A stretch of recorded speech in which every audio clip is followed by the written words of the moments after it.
नमस्कार, जनसत्ता में आपका स्वागत है। मैं हूं उपेंद्र कुमार और आपके लिए लेकर आया हूं कारोबार जगत की बड़ी खबरें। मोदी सरकार ने हिंदुस्तान कॉपर लिमिटेड यानी एचसीएल में 10% हिस्सेदारी बेचने की प्रक्रिया गुरुवार से शुरू कर दी है। एचसीएल के एक स्टेक सेल में शुरुआत में 5% हिस्सेदारी बिक्री की योजना है, जबकि बाकी 5% हिस्सा ओवर सब्सक्रिप्शन के मामले में ग्रीन शू ऑप्शन के लिए रखा गया है। इसकी जानकारी निवेश लोक संपत्ति विभाग यानी दीपम ने दी है। बता दें, केंद्र सरकार के खनन मंत्रालय के तहत आने वाली सार्वजनिक क्षेत्र की कंपनी एचसीएल में इस 10% हिस्सेदारी बिक्री से सरकार को 1120 करोड़ रुपए जुटाने में मदद मिलेगी। वहीं संयुक्त राष्ट्र की एक रिपोर्ट में कहा गया है कि भारत की आर्थिक वृद्धि दर साल 2021 में 7.2% रहने की उम्मीद है। हालांकि अगले साल वृद्धि में कमी आ सकती है। रिपोर्ट के मुताबिक कोविड-19 महामारी के प्रकोप और निजी खपत पर खाद्य मुद्रास्फीति के नकारात्मक असर के चलते देश में पुनरुद्धार की प्रक्रिया बाधित हो सकती है। वहीं व्यापार और विकास पर संयुक्त राष्ट्र सम्मेलन ने 2020 में 3.5% की गिरावट के बाद उम्मीद जताई है कि इस साल वैश्विक उत्पादन में 5.3% की वृद्धि होगी। रिपोर्ट में कहा गया है कि भारत ने साल 2020 में 7% का संकुचन झेला और साल 2021 में इसके 7.2% की दर से बढ़ने की उम्मीद है। वहीं गुरुवार को भारतीय रुपया घरेलू शेयर बाजार में मजबूती के साथ शुरुआती कारोबार में अमेरिकी डॉलर के मुकाबले 5 पैसे बढ़कर 73.45 पर पहुंच गया। विदेशी मुद्रा कारोबारियों ने कहा कि अमेरिकी मुद्रा की कमजोरी और विदेशी कोषों की लगातार आवक के चलते स्थानीय मुद्रा को मजबूती मिली है। हालांकि तेल की ऊंची कीमतों ने इस बढ़त को सीमित कर दिया। बता दें, अंतर बैंक विदेशी मुद्रा विनिमय बाजार में रुपया डॉलर के मुकाबले 73.51 पर खुला और फिर अपने पिछले बंद भाव के मुकाबले 5 पैसे बढ़कर 73.45 पर पहुंच गया। उधर प्रधानमंत्री नरेंद्र मोदी ने दूरसंचार क्षेत्र से जुड़े केंद्रीय मंत्रिमंडल के फैसले को ऐतिहासिक क्षण करार देते हुए कहा कि ये सुधार इस क्षेत्र और उपभोक्ता दोनों के लिए फायदे का सौदा है, क्योंकि इससे क्षेत्रीय विकास और रोजगार के अवसर सुनिश्चित होंगे। प्रधानमंत्री ने ऑटो और ड्रोन उद्योग से जुड़े मंत्रिमंडल के एक और फैसले को लेकर कहा कि सुधार के रास्ते पर आगे बढ़ते हुए मंत्रिमंडल ने वाहन उद्योग और ड्रोन उद्योग के लिए पीएलआई यानी उत्पादन से संबंधित प्रोत्साहन योजना को मंजूरी दी है। इससे विनिर्माण को बढ़ावा मिलेगा और यह क्षेत्र को वैश्विक रुझानों के साथ साथ सर्वोत्तम प्रथाओं के अनुकूल बनाएगा।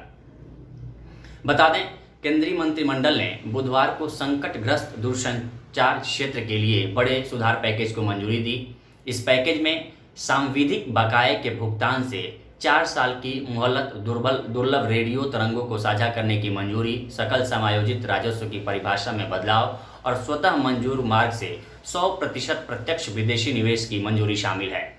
इसमें एजीआर के आधार पर ही कंपनियों को शुल्क का भुगतान करना होता है। दरअसल इन राहत उपायों का मकसद वोडाफोन आइडिया जैसी कंपनियों को राहत प्रदान करना है। वहीं असम सरकार के रिटायर्ड कर्मचारियों के लिए खुशखबरी है। अब असम सरकार के रिटायर्ड कर्मचारियों को रिटायर होने के दिन से ही पेंशन की रकम मिलने लगेगी। असम के मुख्यमंत्री हेमंत विश्व शर्मा ने ट्वीट कर बताया कि राज्य में रिटायर्ड होने वाले स्टाफ को अब आसानी से पेंशन मिल सकेगी। अब असम सरकार की नौकरी से रिटायर होने वाले स्टाफ को पेंशन शुरू कराने के लिए दफ्तर के चक्कर काटने की जरूरत नहीं है। असम के पेंशन निदेशालय को इस बारे में बता दिया गया है और पेंशन के लंबित केस जल्द से जल्द निपटाने के आदेश दिए गए हैं। असम सरकार अब ऐसे प्रयास कर रही है जिससे कि सरकार स्टाफ को रिटायर होने के दिन से ही पेंशन मिलना शुरू हो जाए। वहीं भारतीय एयरटेल, टाटा स्टील और एचसीएल टेक जैसे बड़े शेयरों में तेजी के चलते प्रमुख शेयर सूचकांक सेंसेक्स गुरुवार को शुरुआती कारोबार में 150 अंक से अधिक चढ़कर 58,875.78 के सर्वकालिक उच्च स्तर पर पहुंच गया।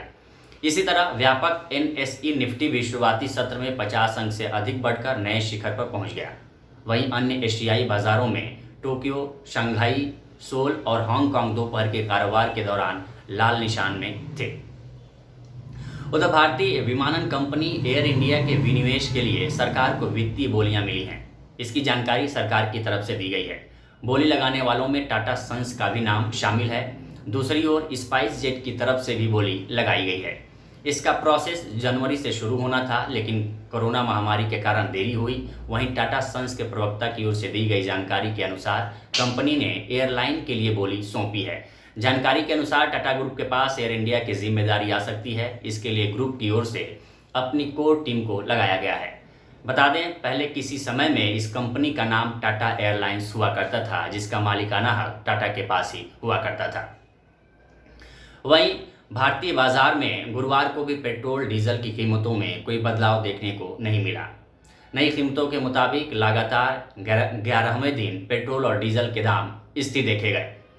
इंडियन ऑयल कॉरपोरेशन के अनुसार राष्ट्रीय राजधानी दिल्ली में पेट्रोल की कीमत 101.19 रुपये और डीजल के दाम में 88.62 रुपये प्रति लीटर दर्ज की गई।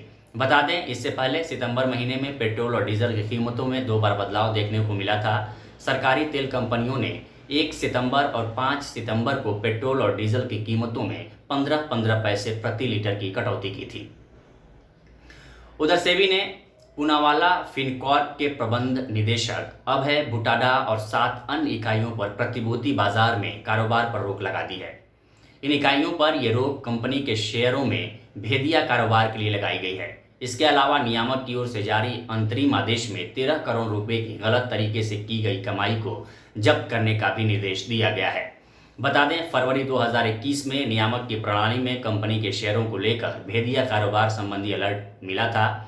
उसी समय पूनावाला समूह की इकाई rising sun holding private limited की ओर से मैग्मा कॉर्प में नियंत्रक हिस्सेदारी के अधिग्रहण की घोषणा की गई थी। इस अलर्ट के बाद सेबी ने मामले की जांच की थी।